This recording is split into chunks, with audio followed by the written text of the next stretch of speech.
अब आपके दिमाग में एक सवाल आ रहा होगा कि संत रामपाल जी महाराज तो जेल में हैं, तो वो ये सब कुछ कैसे कर सकते हैं? अगर वो इतने सक्षम हैं तो खुद जेल से बाहर क्यों नहीं आ जाते?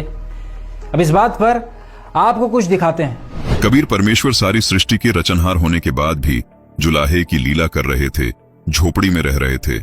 कोई नहीं मान रहा था कि ये भगवान हो सकते हैं, लेकिन क्या हमारे मानने या न मानने से कबीर जी की महिमा में फर्क पड़ गया? हमारी बुद्धि कमजोर थी जो नहीं मान पाए। समर्थ कबीर ने दिखावा करने की कोई जरूरत नहीं समझी।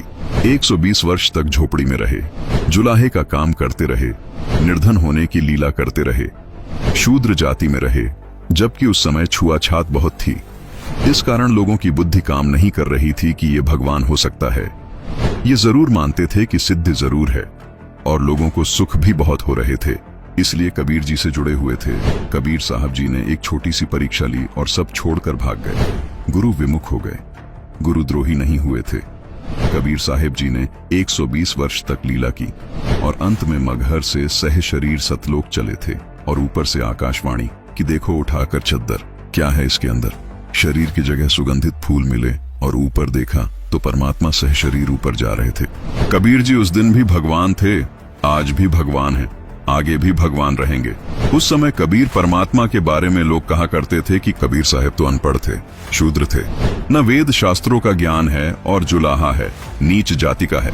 अगर ये इतना ही भगवान है तो इतनी निर्धनता में क्यों समय व्यतीत कर रहा है? क्यों झोपड़ी में रहता है? अपना महल क्यों नहीं बनवा लेता? अब समाज को तो यही बोलना था, लेकिन कबीर परमात्मा ने समाज को नहीं देखा। कबीर साहिब जी के सहशरीर सतलोक जाने के बाद हिंदू मुसलमान आपस में फुट फुट कर गले लगकर रोए, लेकिन तब तक बहुत देर हो चुकी थी। ठीक इसी प्रकार आज संत रामपाल जी महाराज के शिष्यों को लोग कहते हैं कि तुम्हारे गुरुजी संत रामपाल अगर भगवान है तो जेल में क्यों पड़े हैं, जेल से बाहर क्यों नहीं आ जाते? आपकी जानकारी के लिए बता दें कि संत रामपाल जी महाराज पहले 21 महीने जेल में रहे, अब उनको हिसार जेल में 9 साल हो गए। फिर भी संत जी के जीवन में इन सब बातों से कोई फर्क नहीं पड़ा।